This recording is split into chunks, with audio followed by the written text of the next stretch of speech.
Well, finally, after endless days of talking about it, weeks of consistent hand wringing, and months of wavering back and forth about whether he would do it, House Speaker Kevin McCarthy has announced that the committees under his care will launch an impeachment inquiry into President Joe Biden. Needless to say, this has been the worst kept secret in Washington, D.C. that's come along in a very long time. Now, he's finally going forward with it. What does it mean? Who's involved? And why is McCarthy really doing this? Hang on, folks. We're going to get into all of this in just 1 second.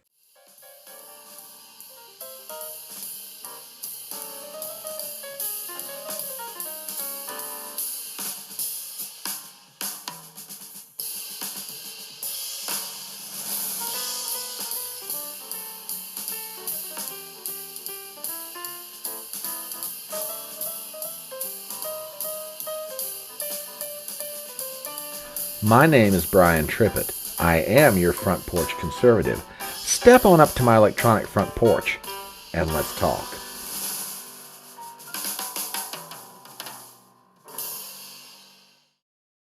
Now, as I said in my opening, what has happened has been one of the things that's been anticipated in Washington for quite some time. Anticipated, yes. Hoped for, yes. Expected, well, no one's totally sure about that. The reason I say that is McCarthy's been going back and forth about this for the longest time. Now, some people may argue that was simply him playing the situation. In other words, make it look like you really don't want to do this, and then you're finally forced into it. It's that last part that we're going to investigate a little bit later, the whole finally forced into it.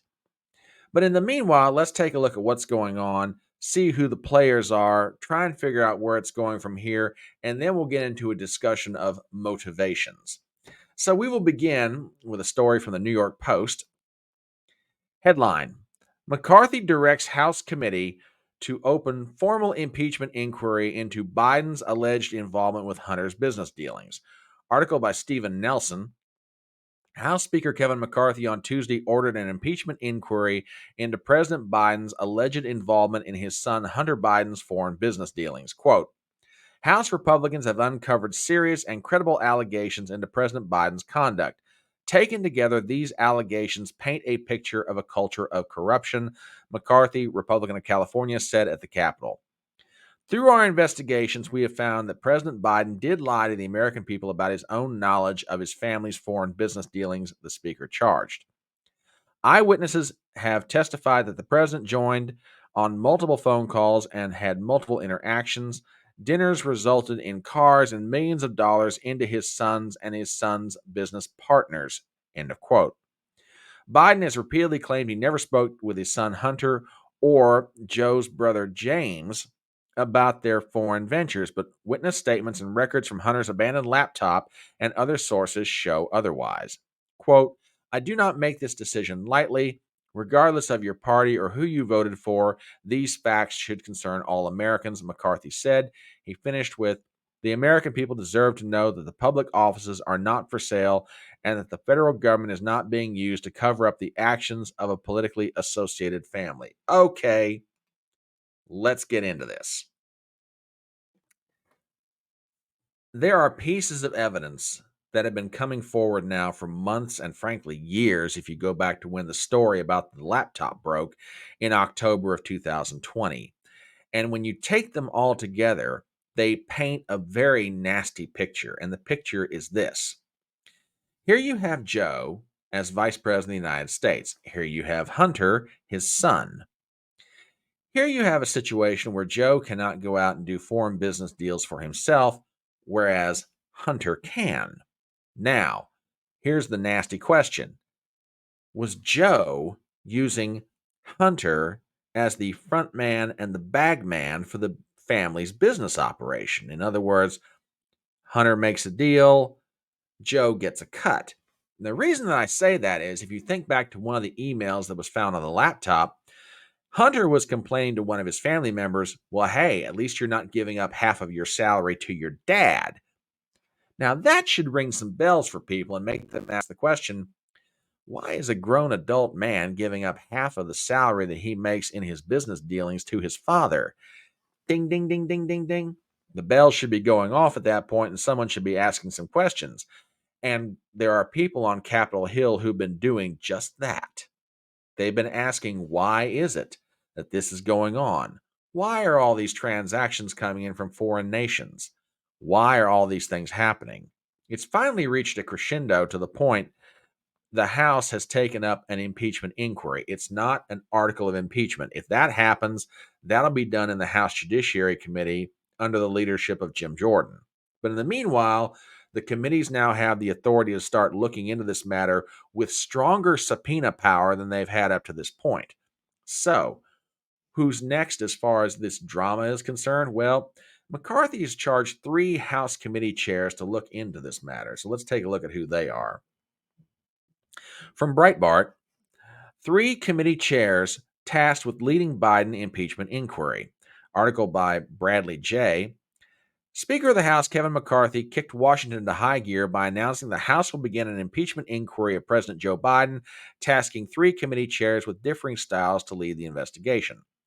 Per McCarthy, Oversight Committee Chairman James Comer will lead the inquiry in coordination with Judiciary Committee Chairman Jim Jordan and Ways and Means Committee Chairman Jason Smith. In the bombshell announcement from the Capitol, McCarthy claimed, quote, House Republicans have uncovered serious and credible allegations into President Biden's conduct.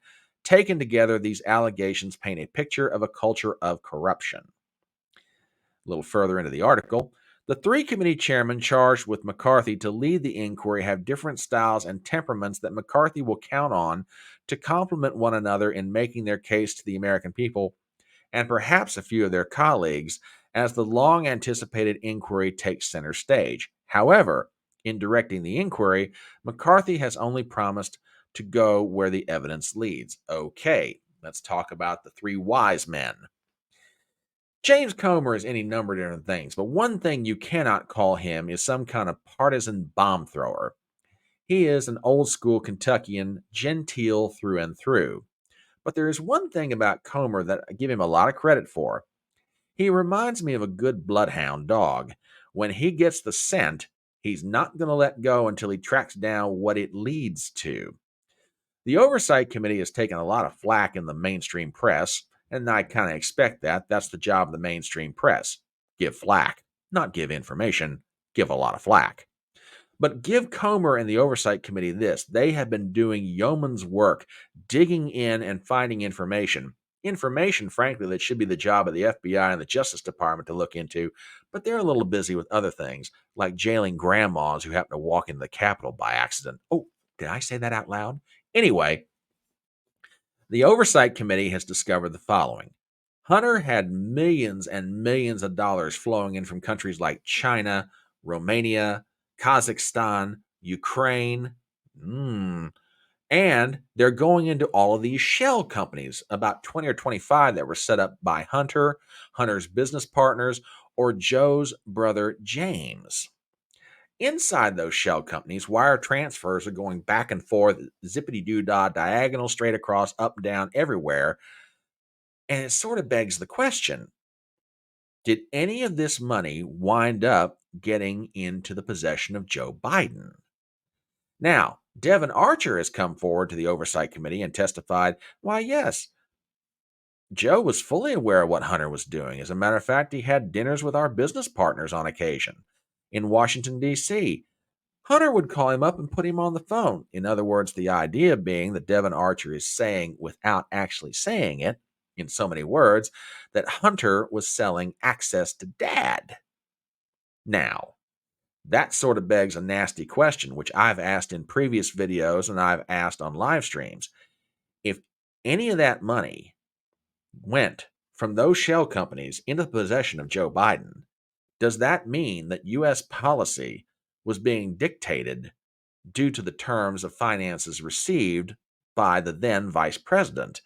And that also begs another question. Is the current occupant of the White House, who happened to be the former vice president, is he compromised? Now, people are going to say that this impeachment inquiry is totally partisan, and I expect Democrats to come forward and say that. But There is a legitimate reason to look into all this. Do you really want someone sitting in the Oval Office making decisions who's being influenced by grift? Not exactly a good situation for the country to find itself in. So, what's going to happen next? Well, according to reports on Thursday, the three wise men, Comer, Jordan, and Jason Smith, are going to get together and announce what it is that they're going to do. Now, let's talk about the three wise men. Comer, we've already mentioned, but what parts do Jordan and Jason Smith from Missouri play in this? Well, Jordan, as the chairman of the Judiciary Committee, is intimately familiar with the impeachment process, having himself being a lawyer and also having defended Donald Trump in not only one but two different impeachment inquiries in the House. Jason Smith's role different.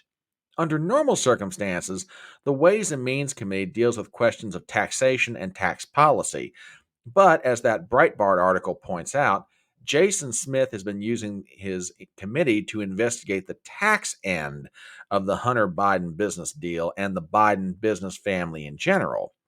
So when you take all three of their respective emphases, bring them together, it kind of makes sense that McCarthy's doing it this way because in an era where impeachment is now becoming a regular thing, unfortunately, you're going to have to make a very solid case to the American people why this man should have articles of impeachment voted against him and why a trial should take place in the Senate. But all that said, why is McCarthy really doing this? Well, I think I found the motivation. Let me play for you a speech made by Matt Gaetz during his time on the floor of the House. Now, this is going to be fairly interesting when I show it to you because I think that Gaetz is kind of summing up the reasons why this is happening without necessarily explicitly tying the two of them together. Or maybe he did, depending on how you look at it. Hang on, folks. Take a listen to the following. I think you're going to find it very, very interesting. Agenda. Mr. Speaker, you boasted in January that we would use the power of the subpoena and the power of the purse. But here we are, 8 months later, and we haven't even sent the first subpoena to Hunter Biden. That's how you know that the rushed and somewhat rattled performance you just saw from the speaker isn't real. At this point, during Democrat control over the House of Representatives, they had already brought in Don Jr. 3 times, and we haven't even sent the first subpoena to Hunter Biden. Power of the subpoena and power of the purse. Only thing the 118th Congress is known for at this point is electing Kevin McCarthy Speaker and underwriting Biden's debt. And unfortunately, there's only one of those things we can remediate at this time. Now, I don't care who you are, and I don't necessarily care what you think of Gaetz, but that's a pretty powerful speech. See, I've kind of got a theory about all this, which theory is not necessarily original to me, but I tend to agree with it. Matt Gaetz is very unhappy with McCarthy's performance as Speaker, because you got to remember, the Freedom Caucus agreed to give their votes to McCarthy to make him Speaker only after they wrang certain conditions out of him. Conditions that he promised that if he became Speaker, he would make sure happened during the 118th Congress. Regular order of business, appropriations bills that actually reduce spending, a serious investigation into Hunter and Joe Biden, and if corruption be found, that something tangible be done about it. Well, in the opinion of Gaetz and many of his Freedom Caucus members, none of those conditions have been met. Conditions, by the way, that McCarthy gave in writing, promises that he made. Now, where's it going to go from here? Do I think that McCarthy's going to lose his job over all this? Remains to be seen, but I know this much. I've got the strongest feeling that McCarthy's going forward with this impeachment inquiry, not necessarily because he's deeply convicted about Joe Biden, because more so to the point, he wants to save his political skin. But I could be absolutely wrong. Maybe McCarthy's just playing this thing out the way he really wants to, make it look like, oh, I don't really want to do this. I've got no choice. When the reality is he might want to, and he's going to go ahead and do it anyway. And in order to make the case very effective to the American people, he has to look like he's being dragged to it. And when the people do finally see the evidence, they're like, Oh man, I know you were reluctant to do it, but yeah, now I understand why you did it. Yeah, it remains to be seen. I don't think McCarthy's quite that good of an actor. But who knows? Anyway, that's what I think about it all. What do you think? As we start to wrap up this video, please do me some favors as always. Number one, if you're not a subscriber to the channel, please do so. Number two, please hit the bell for notifications. I want to make sure you're always aware when new material is coming out. Number three, please leave a comment below. Number four, share the video around. And number five, give me a thumbs up. My name is Brian Trippett. I am your front porch conservative, and I'll see you next time.